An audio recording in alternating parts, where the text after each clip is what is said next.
Hey guys, welcome back to my channel. I got an idea from someone on TikTok who asked about pregnancy and type 1 diabetes and suggested that I make a video. I'm gonna go back and see if I can find her, and I will tag her TikTok down below. But I thought that was a really good idea, and I want to make this a little bit of a series. So I'm gonna separate this into parts where the first trimester, second trimester, third trimester, and postpartum with type 1 diabetes. And please keep in mind, this is solely my experience. I'm not giving any type of advice as far as health advice, pregnancy advice, diabetes advice. I'm just sharing my story and kind of what to expect. And I know everybody's going to be different. Every pregnancy is different. Every diabetic is different. I just want to kind of share because when I was pregnant, I felt like I couldn't really find a lot of women, type 1 women with sharing their experience. So I wanted to come on here and just kind of share trimester by trimester what I went through pregnant with type 1 diabetes. So the first thing that happened with me is my blood sugars were extremely up and down. I was becoming insulin resistant. I couldn't get my highs down. I was having crazy lows. It was such a roller coaster, and it felt like I just couldn't control it. I couldn't, as much as you can't really figure out diabetes that well, and as much as you may think you've got it down, you could have a day where it just completely goes haywire. My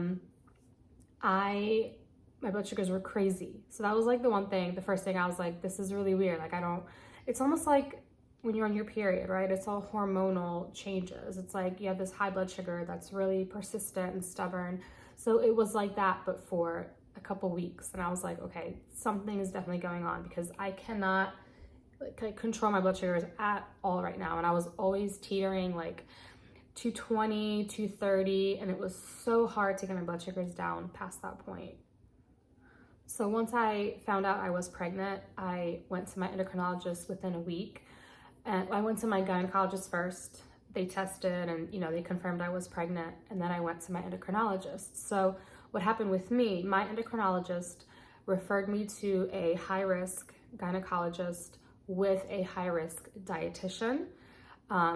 So he kind of, was like, I'm not going to see you at all. He gave the control over to the high-risk and the dietitian. And I did not see my endocrinologist for 9-10 months. So he basically was like, they're going to take care of you. They're going to be the ones adjusting your pump, everything like that. So I stopped seeing my regular endocrinologist and I started seeing my high-risk doctor. Now that didn't happen until 12 weeks. I found out I was pregnant at just about 5 weeks. We found out really early. So I called the high risk and they said they don't see high risk cases like mine, which I'm assuming is diabetes.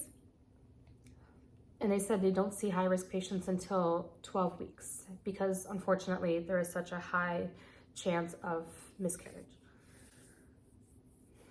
So I didn't go in to see the high risk dietitian or the high risk gynecologist, the OBGYN, until 12 weeks, which was frustrating because I felt like I was kind of left to my own devices with my blood sugar, but overall it was okay. My blood sugars in the first 3 months of pregnancy, my A1C was 7.5, so high, especially for being pregnant. I started seeing the dietitian. She made this top to bottom, no stone left unturned meal plan for me. And at the time I was on keto, I was doing low carb. And she was like, we have to take you off of that. So she basically was like, you're gonna have a super high carb, high calorie diet. I was on a 400 carb a day, 2,500 to 3,000 calorie a day diet. When I saw that diet, because I went from having 40 carbs a day to almost 400, and I was like, but it worked. I mean, my blood sugars were amazing. At first, it was a little bit of trial and error. I remember calling her because I got her direct cell phone number and also her email. And I remember calling her a few days after our first appointment. It was like 8 at night, and I was like, my blood sugar's at 32. Like, I just bolused for dinner, and I feel like my bolus, like, this is the second night I had a super low after bolusing for dinner. And so she, you know, changed my settings there. I talked to her like every 4 to 5 days, changing pump settings every time. It was crazy, and I will get into that more in you know, the videos down the road with, and I don't know why I'm losing my voice, but I will get into that more in the upcoming videos with the second or third trimester. I didn't see a lot of insulin resistance at first. I did see a little bit. So we did end up, I think I went from, my carb ratio was like 1 to 12. I went down to like 1 to 8 and then 1 to 9, depending on the day or the time of day.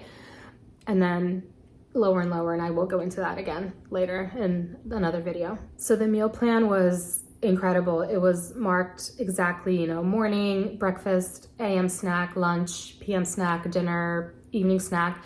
And it was like, you could have this and this, or this and this. And she did give me the freedom. She was like, you know, you can substitute some of these things, but I chose not to because it was written out so well and all the carbs were counted out for me that I didn't even want to mess with it. I just left it as is.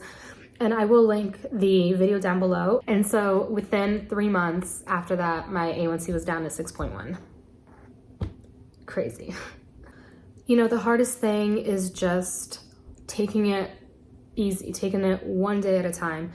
Your blood sugars will be crazy. There are insane hormonal changes going on in your body. They're just, for a woman without type 1, I mean, pregnancy is just this insane, just crazy change in your body. So, and then on top of an autoimmune disorder, it's a lot because as type 1s, like, we already have to be monitoring so much. And then on top of that, you're like, okay, you know, I would think to myself, if my blood sugar jumped to 300, I would be like, oh my God, is my baby okay? Like, I would immediately feel so guilty. And I'll be like, I hope everything's okay. I hope, you know, nothing was damaged. It was scary. It was very scary. But you know what? There, for me, I had a lot of support, a lot of doctors, a lot of appointments, which were annoying, but thinking back on it, like, I'm so glad I had so many appointments because I was always seeing a doctor. I was always taking care of, somebody was answering my questions, my emails. So I loved being high risk because I felt so taken care of. And it's almost like something inside of you, like a switch is flipped. It's like, I've never been so diligent with bolus half an hour before I ate every meal. And I would eat my meals at exactly the same time. I would, you know, switch up my meals, go from like one option to option 2 and then option 2 to option 1. Like, I was so diligent. I was counting out almonds. I was measuring broccoli, measuring chicken, measuring tuna, measuring beef. Like, yes, tuna. You're allowed to have tuna. There are a lot of things I learned while being pregnant that you're allowed to eat, you're allowed to do, you're allowed to have. It's fine. Talk to your doctor, but it's not as crazy as you've heard. But yeah, there was like a switch flipped inside of me and I was like, okay, girl, it is not just you anymore. It's not just you. Like, it's you and this little tiny baby that you are 1,000,000% responsible for. This baby cannot do anything on its own. And you're like, I have to grow this baby and I have to make sure I'm making the right decisions. And it's crazy, like that, just turning of tables, like in your mind. I've never seen myself like that. And my fiance tells me, my family tell me, they're like, you are so diligent about your diet and, you know, to make sure I wasn't having anything that I wasn't supposed to be having. And it was hard because there were some days where I was just like, I just want something sweet, or I just want something salty. Or some days where I was so hungry that my like 6 meals were not enough. Like, I was like starving, and my baby was huge. So I can see now where all that food went. But yeah, so that's like the beginning. That's kind of like what happens in the beginning. There's not much, you know, going on. It's just a lot of like internal battles, and you really you learn about yourself. So my next video will be the second trimester, which there are a few differences for sure, so I will definitely cover that. But if you guys have any questions about getting pregnant, or you know, the process of before we got pregnant, if there's anything I did, or even during the first trimester, just shoot them down below and I will definitely answer them. And I'm glad you guys are here. And if you yourself are thinking of, are pregnant, someone you know, congratulations. It is such a beautiful little miracle, and you can do it, whether you have type 1, type 2, some other autoimmune disease, any condition, you can do it. You can do it. You just have to be diligent in doing the right things and things that you are told to do. So I will see you guys in the next one. Thank you so much for being here and supporting me as well. Check out my links down below. I do have some merch. I'm not wearing it, but I should. I'm waiting for it to come in the mail. I have some merch. Check out my TikTok down below, my Instagram, all that fun stuff. And I will see you guys in the next one. Bye.